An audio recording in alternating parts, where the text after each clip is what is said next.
So hello everybody. I think it's very unfair for me to follow such excellent speakers. And I've spoken on a lot of panels, but I've actually never said that. You can Google that and see. So I am genuinely, I've got big shoes to fill. And I would just like to thank the organizers for Googling me and finding me. It's an honor and a privilege for me to stand here today. And to actually address a gathering of lawyers. I usually do this at like human rights organizations or other big conferences. So I have to say, not just a gathering of lawyers, but actually, corporate lawyers. So this is not my room, and I ask you to pray for me and bear with me as I talk you through my journey.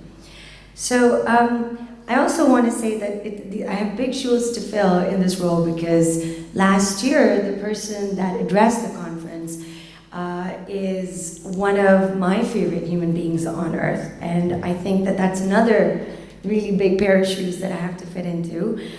Kimberly Motley was the first foreign attorney to litigate in Afghanistan since 2008. And she had navigated this foreign legal system and actually earned the respect of the legal establishment as well as the tribal leaders in Afghanistan. And I actually met Kimberly because one of my cases that I'll talk about a little bit later took me to Afghanistan. We were defending Pakistani nationals in US custody in Bagram. And when I landed up in Kabul, all bright-eyed and very young in retrospect, one of the names that kept on coming up in Kabul, whichever meeting I went to, was, oh, you should meet Kimberly Motley. She's a troublemaker as well. And I was like, who is this woman, Kimberly Motley? And I did track her down. And I was really speechless. I mean, how on earth did she come from the United States as a woman, land up, in Afghanistan at the height of the US presence, and appear before Afghan courts? It was just phenomenal to me, and I just absolutely fell in love with her. So even though I cannot imagine filling Motley's shoes, I'd like to share with you today my experience from the other side of the border in Pakistan. So my journey started 10 years ago at the kitchen table of my house with my first associate, Mariam Haq. We were working on the first case of our first case of a death row prisoner, Zulfikar Ali, whose execution had been scheduled within a week. We'd come across Zulfikar's case while I was unemployed in between I'd changed 2 law firms in 2 years, and I'd been out of law school for 2 years. So you can imagine how lost I absolutely was. And during the time that my parents and my husband staged an intervention and said, we don't care if you like what you do or you find meaning in it, we paid a lot of money for your education, so get up and get a job. So my husband was put in charge of kicking me out of bed at 7 in the morning, and I had the option to either work out, my husband works out a lot, or look for a job. And obviously I decided to have coffee and look for a job. And while I was flipping through the pages, I stumbled across this letter from a prisoner who was on death row, and he was going to be executed in a week. And he had written to the newspaper telling his story and asking for help.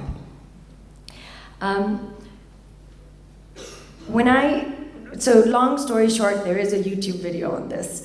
I basically ended up calling up the newspaper, and not because I wanted to take the case, but I couldn't get his words out of my head, and I just wanted to make sure that some lawyer had called. And when I called the newspaper, they were very confused, and they said, just leave us your number, and we're very busy. And within the next 30 minutes, his brother actually called me. And within an hour, he was at my door. His brother was at my door with the case files. And I said to him, you don't understand, I've never done a capital case before. I have no idea what to do about this, but don't worry, I will find you the most competent lawyer, because I know a lot of really big lawyers who would do anything to get me out of their office. So I'm gonna make sure that I get you somebody really good. And I'll never forget the look on his brother's face, because he just looked at me and he said, no one's gonna take this case. And I said, how can that be? Like, I know I can get you someone to take this case. And he was right. I went to my old boss, who was one of the best lawyers in the country at that time. And the first thing he said to me was, don't take this, there's nothing more that can be done, because this guy's, all of his appeals had been rejected all the way up to the Supreme Court, and his mercy petition was pending, so his appeals had been rejected. And he said, don't take this case. There's nothing more that you can do as a lawyer in this case. And number two, what are you doing? Why are you starting your career with unwinnable cases? It will harm your professional reputation. And I remember thinking as I walked out of that door, and this is somebody that I looked up to immensely, and I still do in some ways. But I just remember thinking, first of all, what professional reputation? Number two, how could you, as a lawyer, possess a set of skills? And it really is like being a superhero, right? You have a set of skills. And there are good superheroes and average superheroes and excellent superheroes. So regardless, you do have a set of skills. And how could you not try to use those set of skills, even if you fail, to help someone who is going to die? What could mean more than just even trying, right? Long story short, and I've lost. This is page 1, and I'm totally off through my speech as usual. So one of the things, so JPP was started as a way to push back against the manner in which criminal law was being practiced in Pakistan. Mind you, this example of my first boss, he is still one of the most successful attorneys in Pakistan. At that time, he was doing an average of 6 appeals a day and winning at least 5 of them. Now he's doing closer to 20 appeals a day. And he only appears on behalf of, and he's winning most of us, his chamber is winning most of them, and he appears on behalf of ex-prime ministers and, very, very powerful people. But when I used to ask my boss when I worked for him that I wanted to go to prison and I wanted to meet the people that we were defending, the other pearls of wisdom that were, given to me, not just by him, but by everyone else in the profession, was lawyers don't turn up to prison. That's bad practice, and that's the equivalent of being ambulance chasers in the United States, right? We don't do that. The other thing I learned was that, and this really blew my mind, was defense lawyers in criminal trials never presented defense witnesses. The entire practice of trial work was focused on poking holes in the prosecution's case. And even though our law obviously allowed for the prosecution and then the defense and then the closing statements, it was never used. And when I would ask my seniors, why, and some of the most successful trial lawyers, why have you never called a defense witness? The response was, we didn't need to. Defense witnesses are, and number 2, defense witnesses are unreliable, and what if they say something that damages your case? But the truth of the matter is, they didn't call defense witnesses because they couldn't be bothered to step outside of their offices and trace the facts. And in a country like Pakistan, where the criminal justice system is mired in corruption and beholden to power, and rife with police abuse, it is unconscionable not to go out and investigate and uncover defense facts. So when Mariam and I, the start of JPP was informed, or was a reaction to this manner in which criminal justice work was being done in Pakistan, except we had no experience. So what we did was, Mariam and I, the first thing we did was we went into the field to gather evidence, and we went to prison to visit our clients. Invariably, when we went into the field to gather evidence, and by the way, we were trained at that point, we found some excellent NGOs, international NGOs, who found us, basically, and found in us these willing participants to drink the Kool-Aid. And this was specifically American death penalty lawyers. And they were kind of, our first real teachers, actually. And the way we practice law is very much informed by that tradition.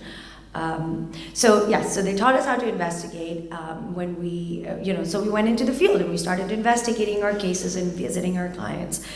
And it was, in essence, I'd like to say that we weren't really doing anything different to the strategy that the regular lawyers in Pakistan were employing, which is to poke holes in the prosecution's case. We were just doing it in a different way. It was all interesting and bemusing to, some of our seniors or our opposing counsels. One of the favorite things I remember from my favorite comments very early on in my career was we were in this, outlying town. When I say town, but we're talking about Pakistan, so our largest city is like 20 million people. I come from the second largest city, which is like 12 million people. So this town was maybe like 1 million, 2 million people, but it was a town. And there was, we rocked up because we were defending this client of ours, and there was this very famous lawyer, criminal lawyer in that town. And I remember as I walked up, a woman, and I, was kind of, don't look the part sometimes. I was in the uniform that men wear to court, instead of the uniform that, women wear to court. That's what I felt comfortable in. So he was sitting across from me, and he hadn't done any preparation because he heard that there was a female, 20-something that was the defense lawyer. And this guy, had a really good reputation and had done a lot of work. And what he did to unnerve me before we, the judge came into the room, he turned to his associate, and he said, we're sitting next to each other. And he turned to his associate and he said, these barristers, who come from fancy pants England with their fancy education, all they're good for is having these very neat files, because I had these folders with me. But they really don't understand anything about this system. And I remember just, counting to 10 and thinking, do not react. But when we went up to argue, we had filed a motion based on some of the facts that we had discovered, facts that he had no idea about, because he had never read anything beyond the file. And I'm very proud to say I kicked his butt and we won.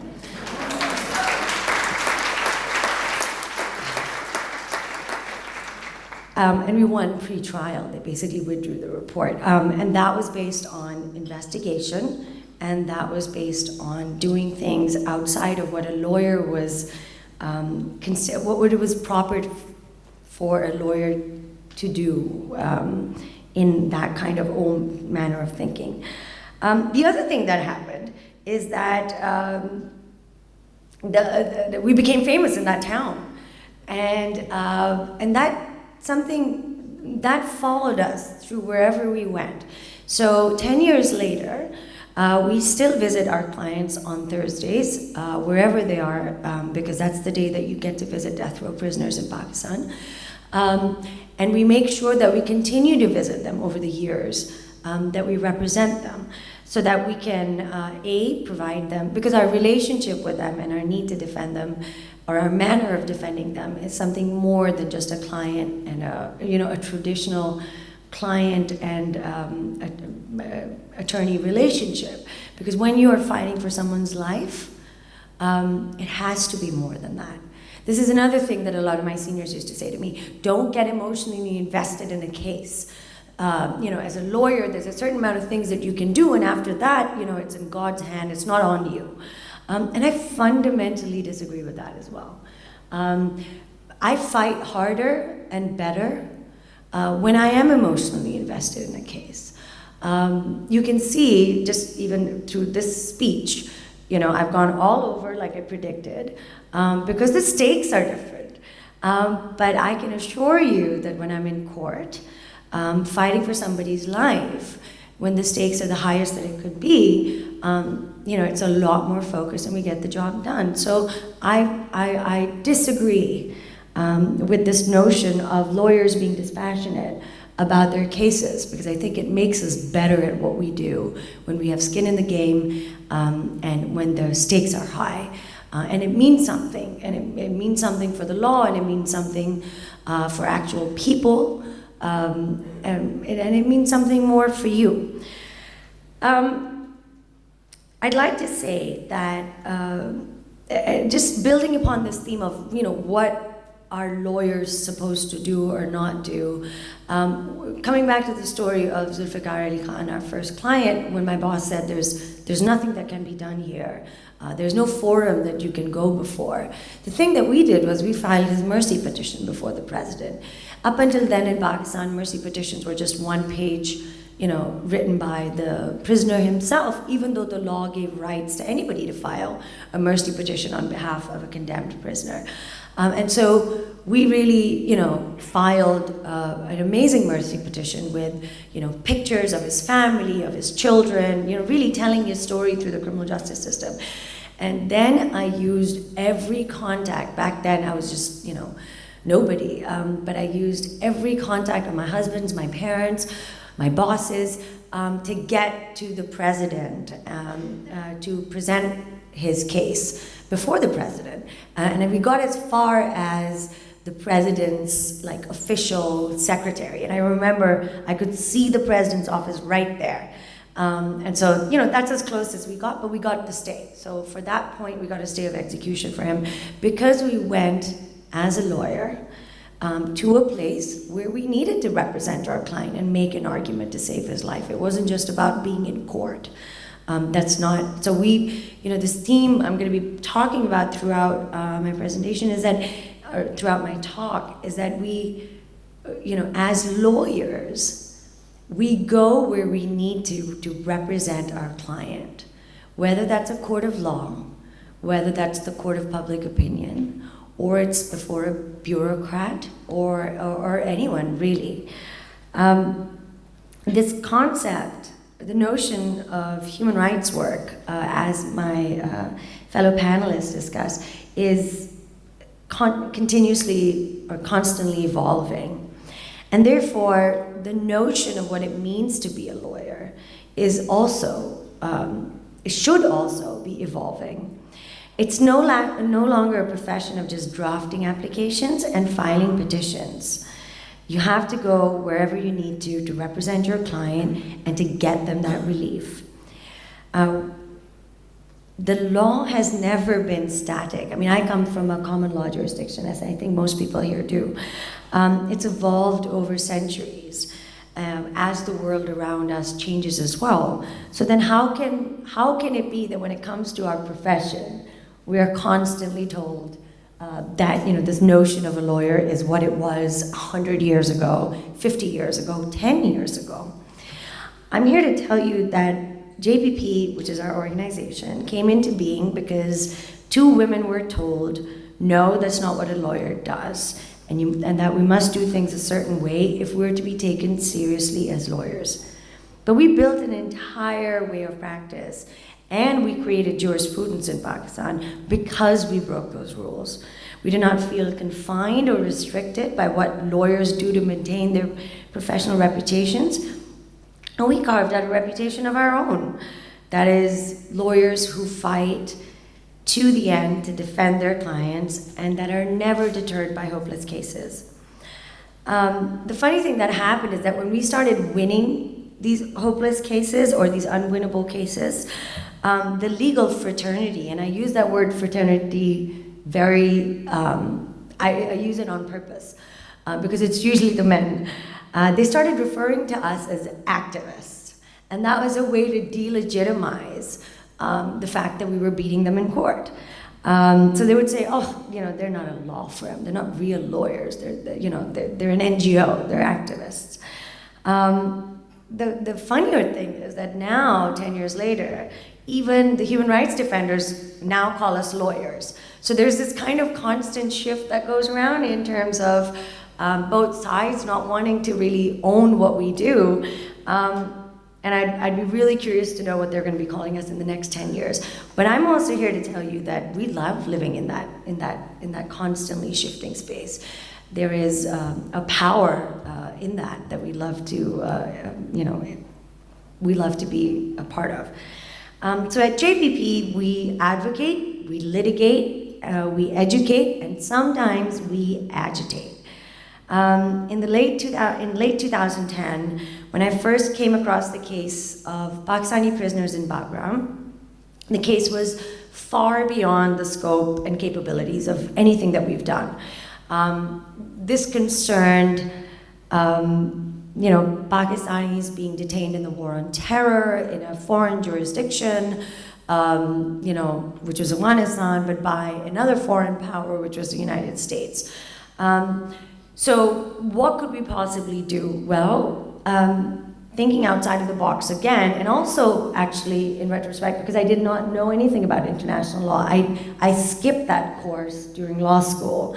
And I think in retrospect, I always felt, really bad about not knowing it, but in retrospect, I just recently went last year to do a crash course in it, and I realized how utterly useless it would have been to me 10 years ago when we did the Bagram case. And in fact, if I'd known about international law, I don't think we would have even taken the case. But in our blissful ignorance of international law, all we had was our domestic legal framework. And we used our domestic legal framework to actually sue our own government, the government of Pakistan, for their failure to protect their citizens who were being detained abroad and whose due process rights were being violated. There's now, by the way, an excellent report that has just been released by the United Nations Special Rapporteur on summary executions. It's on the doctrine of consular protection, which was a doctrine that was grossly lacking 10 years ago, and now it has formally arrived. It's an incredible tool for cross-border litigation. But we used that, and we sued the government of Pakistan. And very quickly to tell you about, no judge, obviously, in the High Court understood what the hell we were trying to do. No judge also really wanted to take the case. This was a civil piece of litigation asking the government to what? Like get somebody back from the Americans, at the height of the war on terror, which we called the war of terror. So this was just, completely out of left field. And we couldn't get a hearing. The judges, would get fixed and the judge would adjourn the case. We couldn't even get our initial hearing. So out of sheer desperation, we decided to go to the public and make our case in the public. And if the public was going to get behind these people and get behind this injustice, then we're going to have a better shot at, getting these judges to take the case seriously. At that time, we did not have a communications team. So I had to make the calls myself, basically, to try to get on any shows, but I wasn't famous or known, so the only thing I could book was a cooking show in the morning. And I went. So that was the first ever TV appearance. And as I was, one of my teachers used to say to me, it doesn't matter what question you're asked. You as a lawyer should be able to answer the question, provide the answer that you need to provide. And so I remember talking about these Bagram prisoners while the host would constantly interrupt me and talk about the rates of tomatoes for that day. It's still one of my favorites. Things have changed now. We have a full-blown communications team that does incredible work, and I'm going to tell you about it very quickly. But I just want to say that after 4 years of that litigation, which involved a lot of communications work, a lot of advocacy centered around humanizing who these nameless, faceless Pakistanis in Bagram were. As this team built up, we got all of them back. And we got them back. This was the largest ever repatriation from any US detention facility. We got 43 Pakistanis back through our domestic system and the pressure that we exerted, that the Lahore High Court exerted over its own government, and forced them to visit these people, to document them, and to ask for them back with the Americans. So that was a huge win for the justice system of Pakistan, where, you know, the similar cases in the United States and England had been lost, but we won that in Pakistan. Coming to our...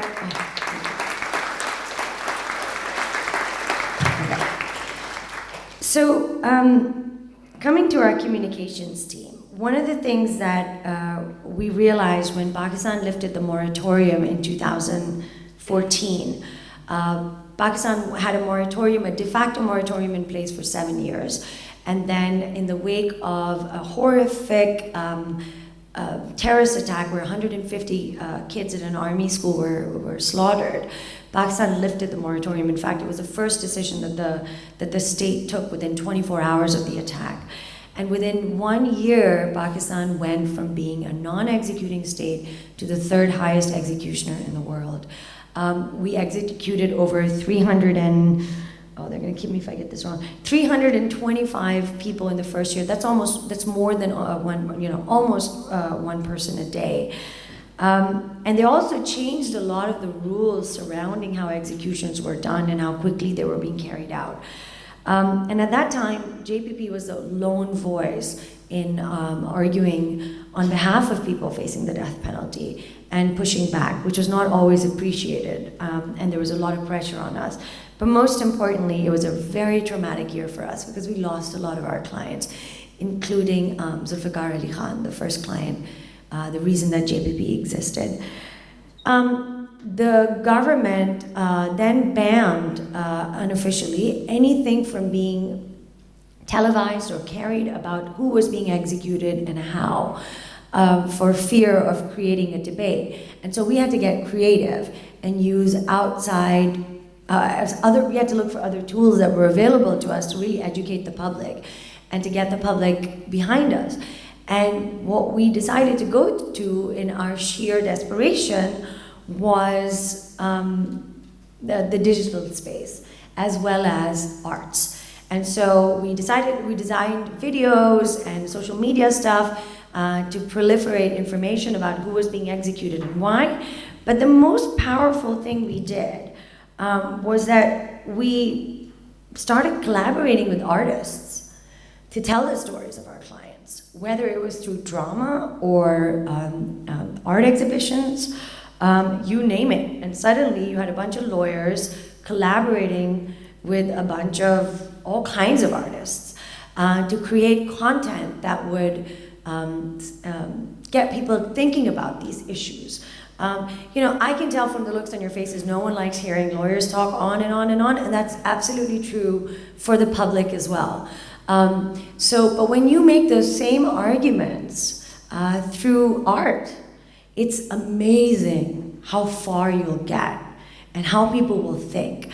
I'm going to show you an example of our peak of what we did. So last year for the World Day Against the Death Penalty, we got a very, very well-respected Pakistani actor who's kind of like our Joaquin Phoenix.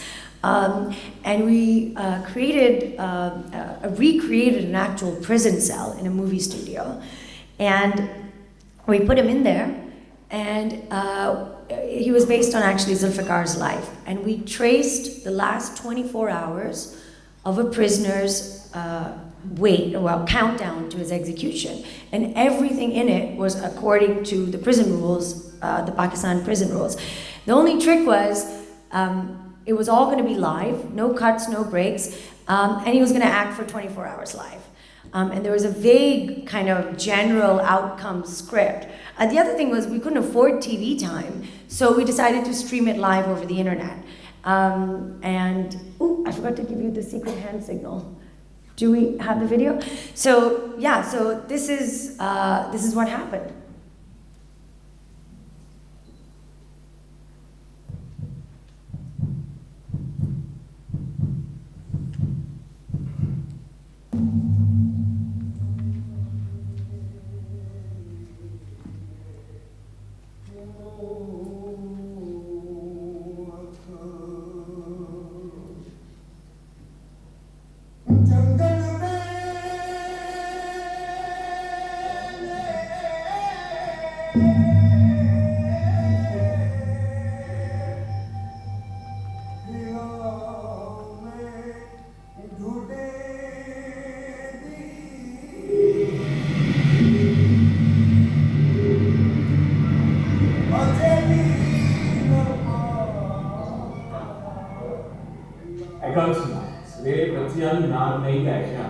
Ambulance, manji, text के चादर ले, soul ले, तो भी soul, अब बच्चे आने ले, ते,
So pretty harrowing stuff. About 2 million people so far has watched this. It caused a national breakdown on Twitter as we got closer to his, his execution. People actually, it was, this perverse form of Big Brother. People actually lived and watched him at work. People were tweeting pictures of them at work, and on the side, the live stream was going on.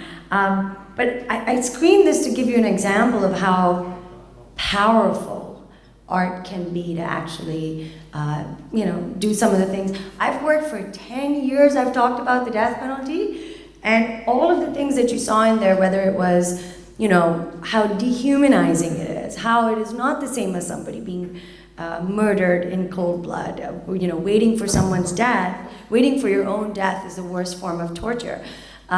I never got far with those arguments. These 24 hours, more people were convinced of those arguments through Sarmad's incredible performance.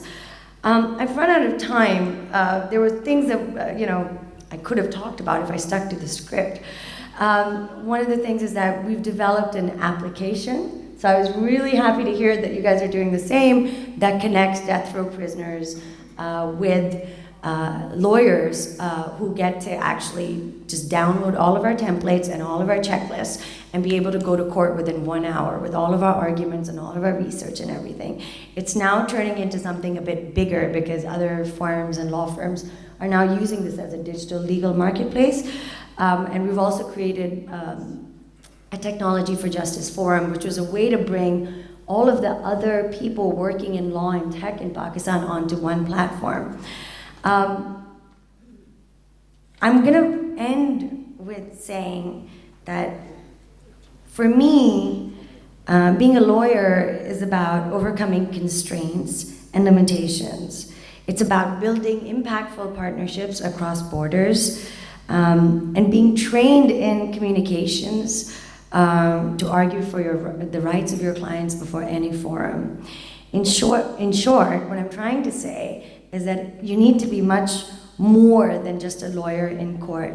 My experience as a lawyer in Pakistan has been rewarding, frustrating, and overwhelming, all in one swoop. But I have it no other way. Over the course of my journey, I've been an investigator, a litigator, a trainer, a policy analyst, a producer, a TV commentator. I don't do cooking shows anymore. I get better slots. And a tech developer. This has been my journey as a human rights lawyer, and honestly, I wish the same for every one of you. Thank you so much for having me.